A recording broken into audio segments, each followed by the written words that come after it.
Nakakadismaya itong ginagawa ni Senator Amy Marcos na ito, na sinisira niya hindi si BBM kundi sinisira niya yung buong pangalan ng mga Marcoses. Napakatagal ng panahon, more than 30 years, no? 36 years na niyuyurakan, sinisipa, dinadaganan, tinatadyakan ang kanilang pangalan sa paninira. Na ngayon na ang mga Pilipino ay nagising sa katotohanan na lahat ng paninira ay isinantabi nila at kanilang ibinoto si Pangulong Bongbong Marcos para maituwid ang kasaysayan at upang gumanda ang takbo ng Pilipinas at makabawi tayo sa lahat ng mga pangyayaring mga lumugmok sa ating bansa. Ngayon ay sinisira niya. Sinasabi pa niya na nag-drug user daw si BBM at yang kaya pinakasalan ni Lisa ay upang maging matuwid ang kanyang buhay. Napakalaking kalokohan yan. Huwag nating maliitin ang pagmamahal ni First Lady Lisa Araneta Marcos kay Pangulong Bongbong Marcos, sapagkat noong panahon na yon ay dapang-dapa sila. Talagang kanyang minahal ang ating Pangulo noong panahon na hirap sila, noong panahon na niyuyurakan at tinatadyakan ang kanilang pangalan. At noong panahon na yon ay wala sa posisyon si Pangulong Bongbong Marcos. Noong pinakasalan siya, nilalait pa niya, panlalait pa yung ginagawa ni Senator Amy Marcos. Nasaan naman ang kanyang utak? Sana napunta ang utak mo, Amy? Kaibigan kita pero hindi ganyan dapat ang ginagawa mo. Sinisira mo yung pangalan ng buong pamilya nyo. Oh, bakit? Kasi meron ka nahuhulinigan na yung iyong badman dyan sa DPWH ay malapit na raw kumanta. Sa aking pagkakaalam, sa mga media circle ay malapit na kumanta yung iyong bagman dyan sa Ilocos, yung mga DPWH projects na yan. At sa aming narinig din na si Diskaya pala ay contributor sa campaign mo, na donors mo rin sa campaign mo. At yung hindi ka na pagbibigyan doon sa mga pwesto na gusto mong ipa-appoint. Kaya ikaw ay galit na galit sa iyong kapatid. Pero kung galit ka sa kapatid mo, dapat ay yan ay ipaglihim nyo lang sa inyong pamilya. Huwag mo idamay ang mga Pilipino, huwag mo idamay ang Pilipinas. Ngayon maninira ka, magdi-destabilize ka ng gobyerno. Sino pinapahirapan mo? Ang mga Pilipino. Yan ba ang dapat mong gawin? Dapat mo bang sirain ang ating bansa? Mag-isip-isip ka, Amy. Nasaan ang utak mo? At sinisiraan mo pa si BBM para ikaw ay makapagtakbo sa ticket ni Sara as Vice President. Yan pala ang plano mo, ha? Na magtumakbo kang Vice President kay Sara. Nasaan na? Nasaan ang lohika mo? Nasaan ang iyong isip na punta? Ha? Kinakampihan mo ang mga mamamatay tao, ang mga magnanakaw, ang mga korap. Hindi lang korap na sobrang corruption ang ginawa niyan. Din lang sa flood control project. Kung hindi pa dahil kay BBM, hindi mabubunyag yan. Tapos ngayon, ikaw pa ang kumakampi sa mga magnanakaw. Ano ka ba? Pambihira ang utak mo, Amy. Hindi ko malaman kung saan mo nakuha yung utak mo.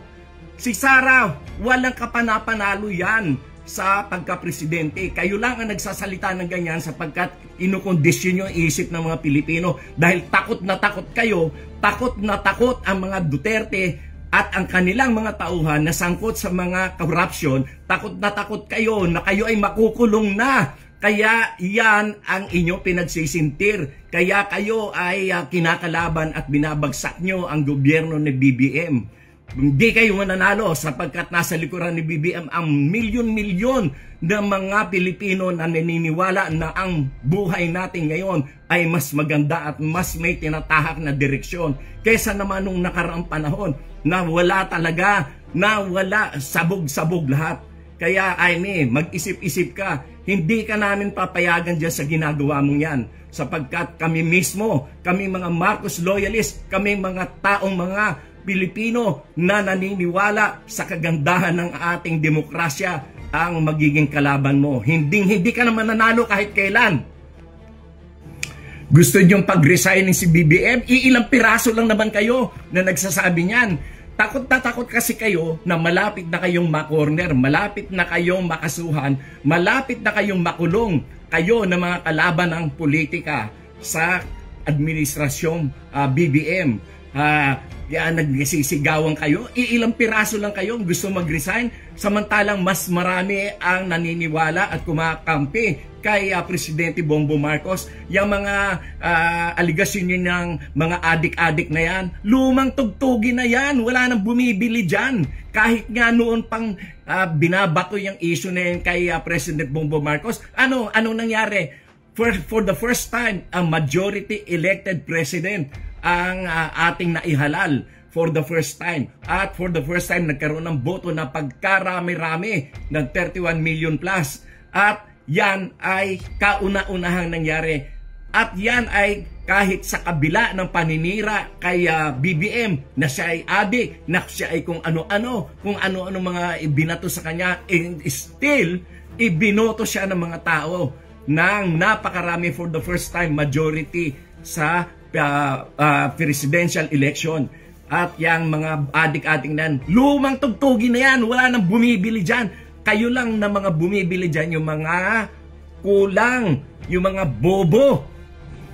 Nakakadismaya itong ginagawa ni Senator Amy Marcos na ito, na sinisira niya hindi si BBM, kundi sinisira niya yung buong pangalan ng mga Marcoses.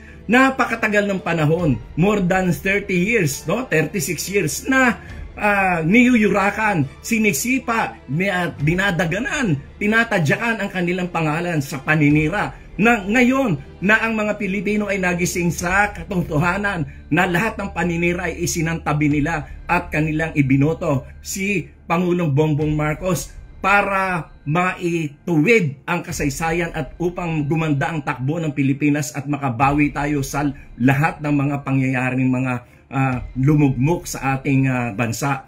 Ngayon ay sinisira niya. Sinasabi pa niya na nag-drug user daw si BBM at yung kaya pinakasalan ni Lisa ay upang maging matuwid ang kanyang buhay. Napakalaking kalokohan yan. Huwag nating maliitin ang pagmamahal ni First Lady Lisa Araneta Marcos kay Pangulong Bongbong Marcos, sapagkat noong panahon na yon ay dapang-dapa sila.